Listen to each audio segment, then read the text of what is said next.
What's up, y'all? It's your girl K Shiday, the 1017 So Icey Queen, and I just jumped off the porch with Dirty Glove Bastard. Feel like a ball in the league. I can't get no sleep. Red box, Balenciaga, none of that shit.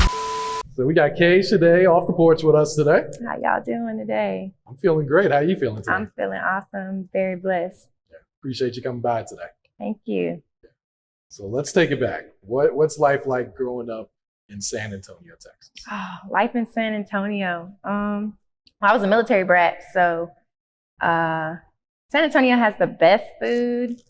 I would say we have all the good tacos, very Tex-Mex, so we get a little bit of everything out there in Texas. We have all the water parks. We have the amusement parks there, Six Flags. You know, we have SeaWorld, so that's awesome. It's always hot. A lot of the things we like to do out there is really like stay in water because it's always so hot. You know, you come outside and you're sweating instantly. So we like to be around a lot of water out there. Yeah. And what was your childhood like growing up there? My childhood was kind of strict. My parents were military, so I always had to be on time, and my punishment was push-ups. Really? Yeah, so my parents were very protective, but they were always supportive. So, you know, I made good grades in school all the time, and I participated in a lot more beneficial activities, I guess you would say, whether it's like step team or dance team or ROTC, those things like that. So we did a lot of moving though as a young kid because my father was in the military. And you joined the Army yourself. I did. Yeah. What motivated that? Oh man, what motivated it? My mom kicked me out. That's good motivation. Yeah, my mom kicked me out, and then I had my own place and I was trying to work 3 jobs, and then I lost all my jobs because I got bamboozled into this one job, and I lost my apartment. Mom was like, the only way you're coming back home is if you join the Army. So I went and signed up at the nearest recruiter station, and that's how I ended up in the Army. How would you describe your time in the Army? You were there, what, almost 8 years? Yes, just about 8 years. My time in the Army was awesome. I started off as a E3, which is not as bad as being, you know, a private, but I started off at a good ranking, and it was tough at first, you know, especially someone who, I would say I had a lot of aggression growing up. So it was hard for someone telling me what to do like that and always being in my face and screaming. So I had to kind of adjust and put my pride aside and say, if this is something that I really want to do in order for me to be successful in, and I'm going to have to change my character as well. I would say I was very successful in the Army. I was always at the boards. I always won the boards. I always did the contests. I used to sing the national anthem all the time for them. Very successful. I ranked up very quickly by doing, you know, the things I'm supposed to be doing. And I think the biggest thing that I loved about being in the Army is that when I left, all of my soldiers were promoted. They were now in the position that I was in when I was teaching them. So that I loved it. It was awesome. And you were taking college classes while you were in the Army too? Yeah. Whew. How'd It you was do that? rough. That's a lot. I think 2012, I started taking college classes, and I got my first degree in Homeland Security. And then I got my bachelor's degree in Justice Administration. Sorry, I got my bachelor's degree in I got my bachelor's degree in Justice Administration, and then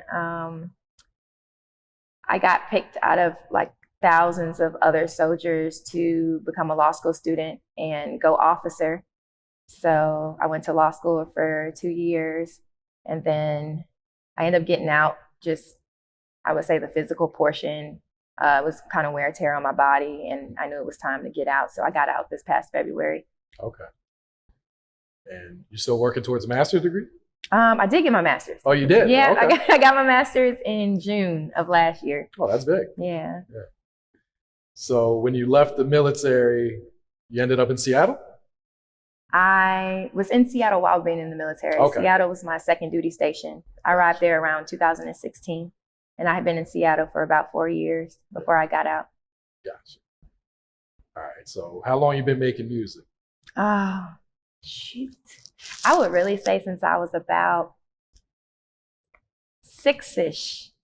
That's when I started writing poetry, playing the piano, and then through like elementary school, middle school, I always participated in all of the talent shows.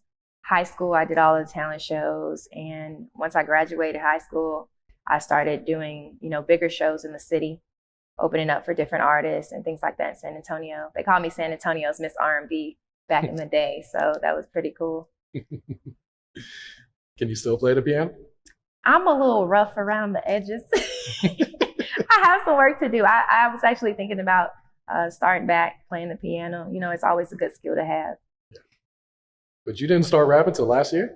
Yes, last year, about last August, I think. Oh, wow. Last August is when I started rapping. What inspired that? What made you even give it a try? Shout out to Army Fresh. Army Fresh, it's a military social media company on Instagram, and they kind of shout out all of the military members in the Army and kind of show them how we're not so different from, the civilian life and the Army life. We can still have civilian life, and it showcases, talents and things like that. And they saw me singing actually on my page, but they hit me up and they said, hey, we're doing a contest. You want to enter it or whatever? So I was like, hey, cool. So they picked a few of us, and the beat that they gave me was like the J. Cole beat. But I'm like, well, I can't sing on this. I'm going to have to rap. So I did a little freestyle rap thing for them, and everybody went crazy. And then people were just saying, yo, you should really be a rapper. And I thought about it, and I was like, I'm kind of good at it. So I just started, putting out little freestyles here and there on Instagram. And I saw that it drew a lot of attention, the changing from R&B to rapping. So that was pretty awesome. And I just kind of went with it and just kept rapping. And you dropped the First Day Out track, but it wasn't First Day Out of jail. It was First Day Out of the Army. They went so crazy over that. I was reading the comments, and people were like, I don't think it's attractive for a female to be rapping about her first day out of jail. And, you had some people who kind of knew where I came from and knew that I was getting out of the Army. And Say Cheese posted it, so that was pretty cool. So what motivated you to move to Atlanta? I got out of the Army, and I told myself, what the heck am I going to do next? So I had signed up for Atlanta's Music and Media School, and I got accepted. This was back in I would say December, right before I even thought about moving to Atlanta. I said, I'm just going to move to Atlanta since I'm getting out of the Army, start something new, something fresh. I'm going to take a break from the law stuff, and then I'll come back and get my JD and take my bar exam later. So I moved here and I started school at Atlanta's Music and Media School. And then I got signed randomly a week later. So it all kind of happened in a crazy way.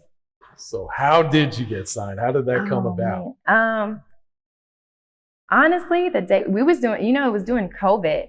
So things were shutting down. I had my son with me, and I'm like, oh man, And then I just found myself being on social media way too much. So I said, I'm going to delete this Instagram app. This was the day before I even got the notice. And I think I fell asleep. I woke up the next morning, and then I said, okay, I'm really going to delete social media. And then I seen someone tag me in the post that Gucci had made. He said I was looking for 2 female rappers. And I saw somebody tag me. And it's funny because when they tagged me, I went and I commented, and I was like, they'll never see my shit, So I went to sleep. I took a nap.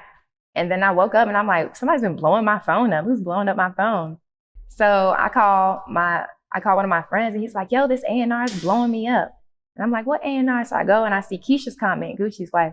I see her comment. She's like, look at your messages, doll. And I'm like, what? Why would Keisha K.O.R. be messaging me? That's weird.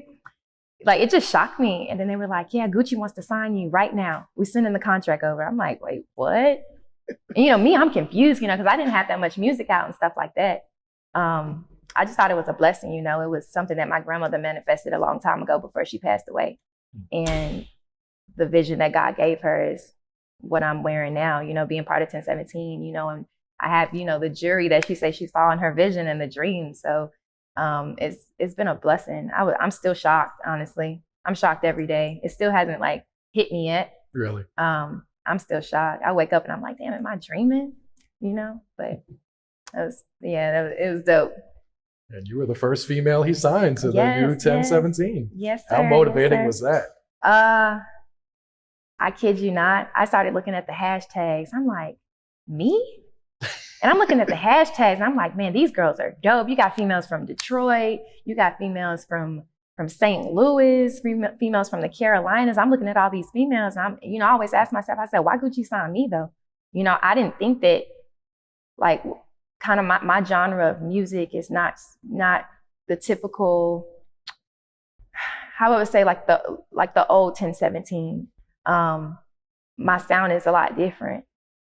And I didn't even think I would fit in, you know? Sometimes I still be like, dang, you know?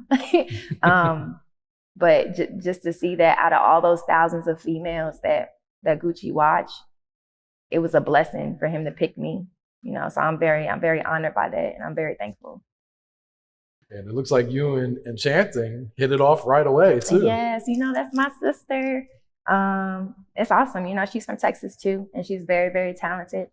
And I think that's why we were able to that's why we attracted each other's, like with our personalities and things like that. I think that's why we bonded so much, so fast. It's because we kind of have the same, I would say we have the same passion for this. So that was super awesome. What can you tell us about the new song and video, Ball and Lead? Ball and Lead. Damn, that was a long day. We recorded that song. Actually, we was in the studio from about 7 o'clock the previous night till about 8:30 the next morning. We didn't start Ball and Lead until about 7 o'clock the next morning. Oh, wow. And we were exhausted. And Jazzy Faye was there. We had Jay White there. And they brought, Jay White said, hey, I got this beat. And then we listened to it. And I was like, okay, I'm ready. I'm just about to do the verse because I was so tired. So I just went in the studio and did one take, did the verse, got out the booth. And I fell asleep and I woke up and Shannon, she nailed it. She killed the shit. I was like, okay, cool. Okay, we're gonna rock with it. That was actually one of our favorite songs that we recorded because it was different from the Left on Red and different from the First Day Out song too. So, well, First Day Signed song. So it was pretty dope.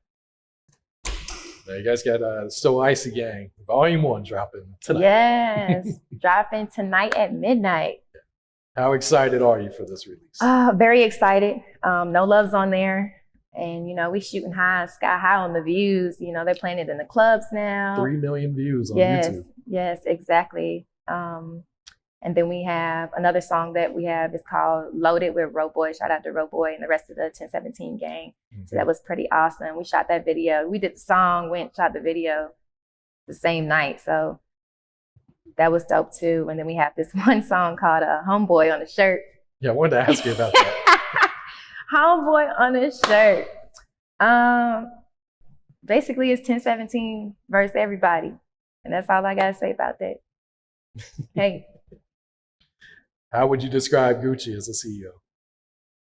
Gucci's motivating and very powerful. I love seeing powerful Black men, you know, like that remind me of like my father or my uncle, you know. He's very inspiring and I love how he's able to let us be creative in our own way.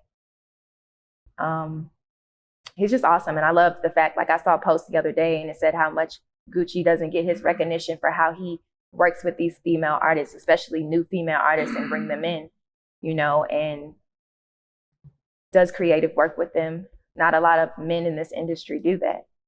And when Gucci sees talent, especially in females, he grabs them. He like, okay, yep, I'm gonna give you the platform. Now I'm gonna see what you're gonna do on that platform. So I just thank Gucci for giving me this opportunity along with everyone else on the team, because before this, a lot of us, you know, wasn't really doing nothing. Like I could really say I kind of wasn't doing nothing either, because I was sitting on the couch with a 6-year-old fussing at him about why Lunchables were still inside of his room, half eating Lunchables and crap, driving me crazy during COVID because school was closed. So it's just a blessing to have Gucci by our side. It's a blessing to have him as our CEO. And I'm really excited. I can't actually wait to purchase his new book because I'm definitely going to read it. I'm not a big book reader. I guess since law school, my head hurts. My brain is stuffed with all this knowledge. But yeah, Gucci's awesome. I mean, you can't say anything bad about WAP. He's the best. Are you working on a new solo project? Yes, I've been in the studio for the past month. I think about every day besides 2 days where I had to take a little break to refresh my mind. And I'm just excited. I know a lot of people were confused, like when we first came out, I came out really with no music. So people are like, you got a female signed, or the first female you signed at 1017 don't even have nothing out. But you got all these other females that got stuff out. But I think Gucci realizes, like, he sees my potential. And I've just been working hard, just building my catalog for now. That's my main focus, is building my catalog. I'm not in any rush to put out anything right now. I just want to make sure that when I put something out, it's going to be great. It's going to be a Billboard hit. You know what I mean? I don't want to just rush into just putting stuff out, especially for my solo music. Gotcha. All right. What else you working on? What else is coming up for you? Shoot. That's really it. We just, just building the catalog, looking into, a few really good features, working with both male and female artists that are already out in the industry. I'm working on some movie stuff, so that's pretty exciting. You guys might see me in a movie coming out within the next year or two that we're about to start working on. So that's super, super dope. Acting has always been one of my passions. I've just never done it. So, but I know I'm a really good actress because I'm super funny. So y'all should be looking to see me putting out music, videos, and doing some acting and some movie roles. Feel like a ball in the league.